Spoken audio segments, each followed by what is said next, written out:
बोले बाबा मोलरदास जी महाराज की जय। बोले शंकर भगवान की जय। बोले खाटू नरेश की जय। बोले गौ माता की जय।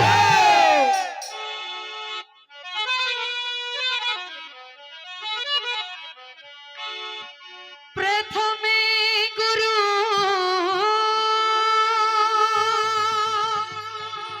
वंदना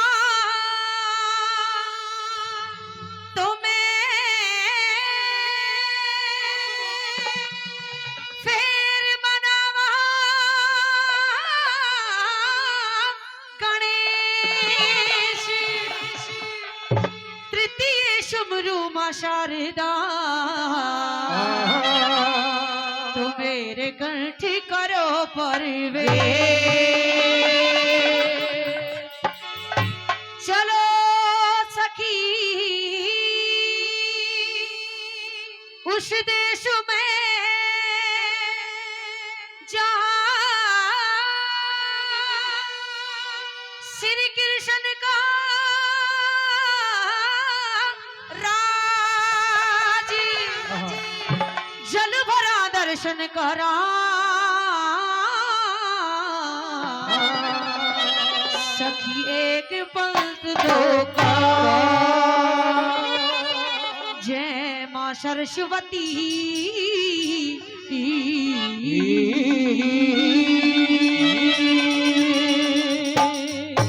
आइए तो मुझे दिखाई दे रहे हैं कि नरदेव भैया भी स्टेज की तरफ पधार रहे हैं तो नरदेव बेनीवाल जी की तरफ से भी हाथ जोड़ के प्रणाम है। एक बार इनके स्वागत में भी जोरदार तालियां बजा दीजिए। आइए एक रागड़ी में आपके बीच में रखना चाहूंगी रामायण के किस्से से।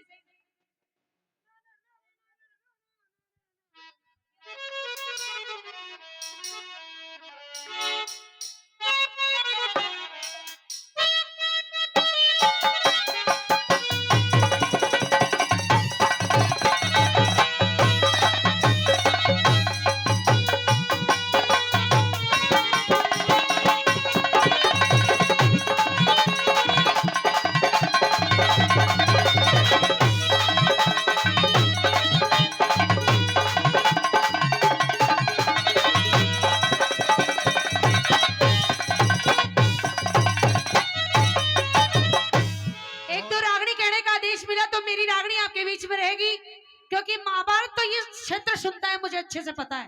महाभारत की रागनी आपके बीच में एक रही, लेकिन मैं आपके बीच में सुनाना चाहूंगी रामायण के प्रसंग से रागनी। और बात उस समय की रहेगी कि जब राजा दशरथ ने ये ऐलान कर दिया कि जब सुबह होगी तो राज तिलक किया जाएगा श्री अवली रामचंद्र भगवान का। जब रामचंद्र का राज तिलक होने की बात उस दासी मंथरा को पता चली तो मंथरा ने जाके लगा दिया केकई को, कहने लगी अगर राम का राज तिलक हो गया तो तेरे बेटे भरत की कोई पूछ नहीं करेगा, तेरी भी हालत दासियों पर की हो जाएगी, तेरे छोरे की भी हालत वही हो जाएगी। प्रेमी सजनों, मंथरा ने केकई का दिमाग भर दिया और दूसरे की सीख अगर आदमी मानने लगे तो उसका घर कभी नहीं बच सकता। प्रेमी सजनों, केकई ने मंथरा की सीख मान ली और कोप भवन में जाके पड़ जाती है। महाराज को बुलवाया गया, राजा दशरथ पहुंचे, रानी केकई से पूछने लगे कि रानी के बात, कल इतनी खुशी का मौका है, तेरे बेटे रामचंद्र का राज तिलक होने जा रहा है और तू है कि कोप भवन में लेटी है, कारण को समझ में नहीं आया। प्रेमी सजनों, केकई ने साफ साफ ये कह दिया महाराज आप मुझसे प्रेम नहीं करते, अगर आप मेरे से प्रेम करते तो मुझे इस कोप भवन में आने की जरूरत नहीं पड़ती। बोला रानी बात क्या है वो बात बता। बोली महाराज शादी के वक्त भी आपने वचन दिए थे और एक समय मैंने आपकी जान बचाई थी जब भी आपने मुझे वचन दिए थे, आज वो वक्त आ गया है, उन वचनों का आप पालन करें, जो भी मैं आपसे मांगू वो आप मुझे देंगे। रानी केकई कैसे अपने बेटे भरत को राज दिलवाने की कोशिश करती है, रागनी में एक एक बोल सुनने लायक होगा। प्रेमी सजनों सुनेगा, और रागनी भी सरदार सिंह की लिखी हुई कलम से ये रागनी आपके बीच में रहेगी, जो यदुवंशी थे जिनकी कलम ने ये बहुत अच्छी अच्छी रागनियां लिखी हैं, बहुत अच्छे अच्छे किस्से लिखे हैं। सुनेगा है कवि ने। क्या लिखा बोला?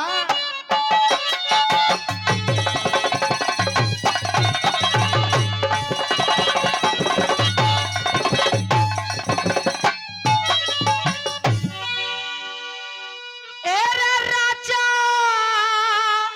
दशरथ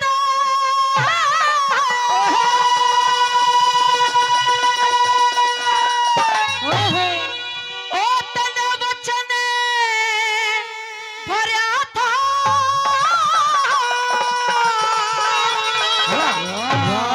और आज चाहिए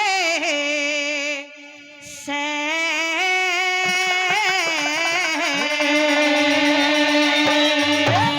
कि दशरथ राजा तन वचन भरे थे वो आज चाहिए से। एरे राम को लाइन सुन के तालियां जरूर बजनी चाहिए। एरे राम ने वनवास भरत ने राज चाहिए से। राम ने वनवास भरत ने राज चाहिए से। दशरथ राजा तन वचन भरे थे। दशरथ राजा तन वचन भरे थे राज चाहिए से। राम ने वनवास भरत ने राज चाहिए से। राम ने वनवास भरत ने राज चाहिए से।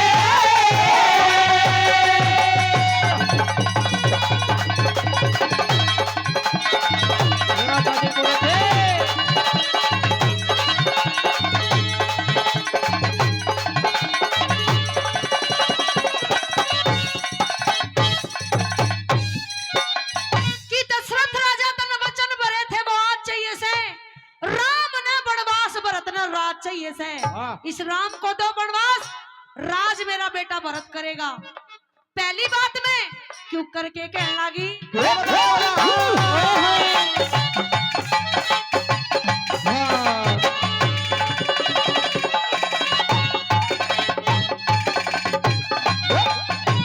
अयोध्या नगरी का राजा अयोध्या नगरी का राजा बढ़ के राम रहेगा।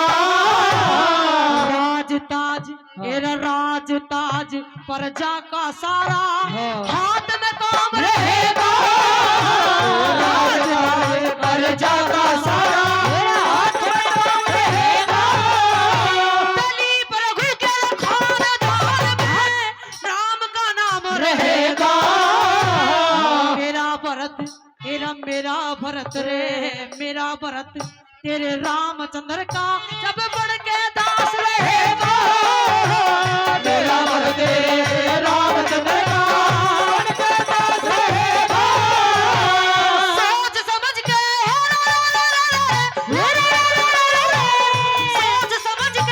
सोच समझ के आज फैसला साथ चाहिए से। राम ने वनवास भरत ने राज चाहिए से। राम ने वनवास भरत ने राज चाहिए से।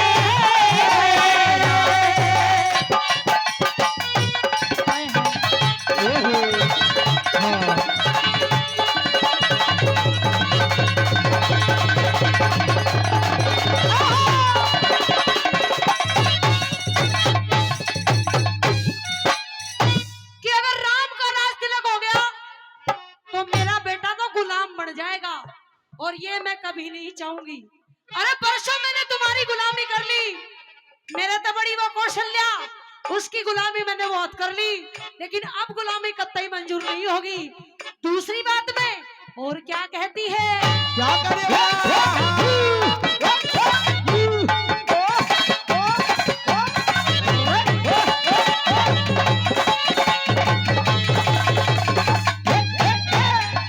एरे पट्टी रानी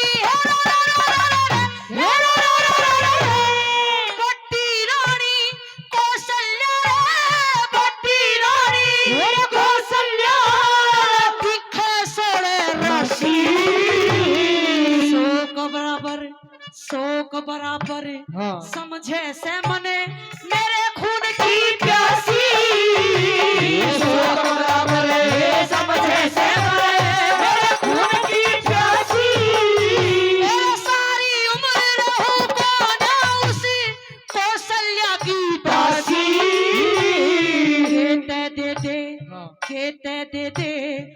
वचन मेरा ना मर जा खाक फांसी दे दे वचन मेरा ना मर जा खाक फांसी मैं भी छोटी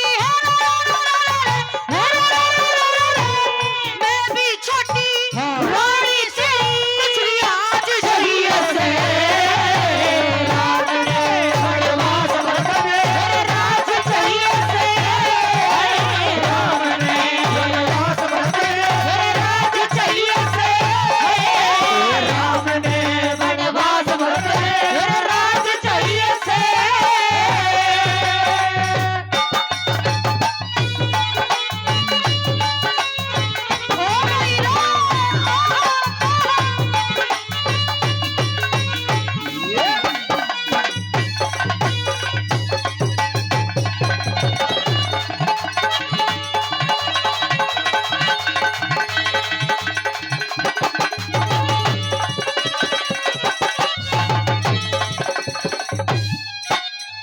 और हमारे आदरणीय सूबेदार जी रामोतार अंकल जी जो माजरी खुर्द से चल के आए हैं।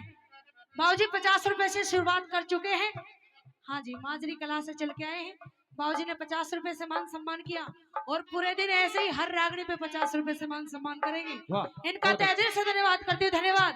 कहने लगी महाराज शायद आप भूल गए हो, मैं आपको याद दिला देती हूँ वचन कि आपने मुझे वचन दिया था। मैं जो बात कह रही हूँ वो ऐसे ही नहीं कह रही। एक तो आपने फेरों के वक्त मेरे पिता को वचन दिया था कि अब अयोध्या नगरी पे अगर कोई राज करेगा तो वो कैकेयी का बेटा करेगा।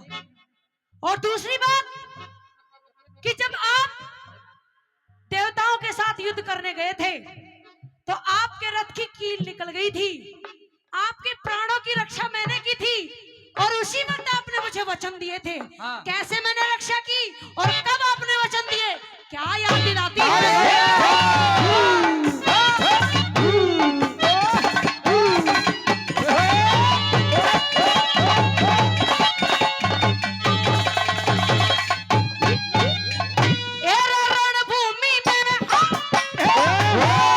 रणभूमि में तेरे रथ की रणभूमि में तेरे रथ की निकड़ चकेल गई थी। उसकी जगह मने आंगली अपनी गाल गई थी। उसकी जगह मने आंगली अपनी गाल गई थी।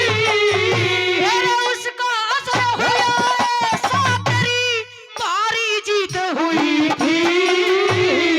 वचन ले लिए रे वचन ले लिए वचन ले लिए कदे भी रानी नूतन राजा गई थी। वचन ले लिए देवी रानी नूतन राजा कही थी। आज उसके बदले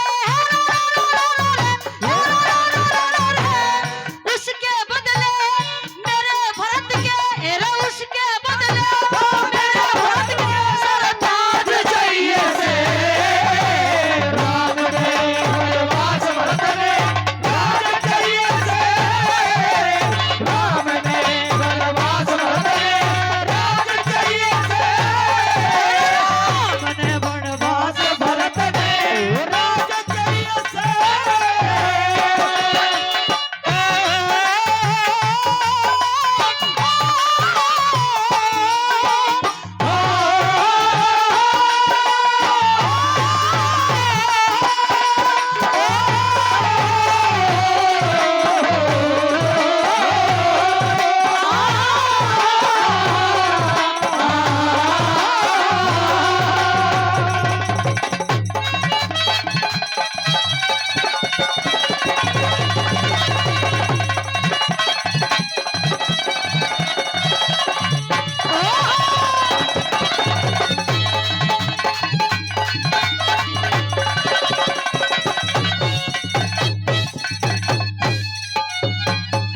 जो रागड़ी गा रही हूँ वो समझ में तो आ रही है, अच्छी लग रही है पीछे तक। अगर अच्छी लग रही है तो जोरदार ताली बजा दो। और जिनसे ताली नहीं बजाई जा रही हो वो 500 रुपए कलाकारों को दे दो। वाह, बहुत अच्छा। कुछ ना कुछ तो करना पड़ेगा, खाली बैठने से थोड़ी ना चलेगा काम, है ना। अंतिम कली में कवि ने तोड़ किया और कहने लगी महाराज जी, कवि ने भी तोड़ कर दिया, तू भी तोड़ ही कर दे। तोड़ ही कर रही हूँ, टेंशन ना करो आप।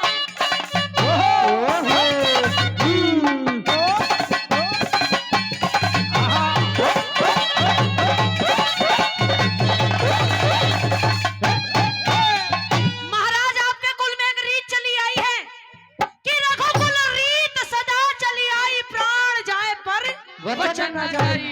अरे कम से कम अपने कुल की रीत तो निभाइए महाराज, क्या अपनी रीत भी भूल गए हैं? अगर आपने वचन दिया है तो उस वचन को निभाइए। और क्या कहती है अंतिम कली में, सुनिए।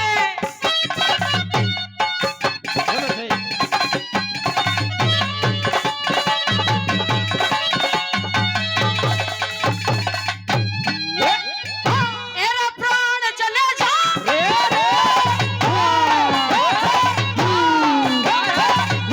एरा प्राण चले जा, वचन नहीं जा, प्राण चले जा, वचन नहीं जा। रघुकुल रीत चली आई। जय दशरथ राजा, दशरथ राजा, वचन हार जा तो जा लोग हंसाई। दशरथ राजा वचन हार जा, तो जा लोग हंसाई। ए मेरे भरत मेरा राज सौंप दे, इसमें तेरी भलाई। कृष्ण चंद्र रे कृष्ण चंद्र ने कृष्ण चंद्र ने मेहर सिंह पे सीख लई कविता।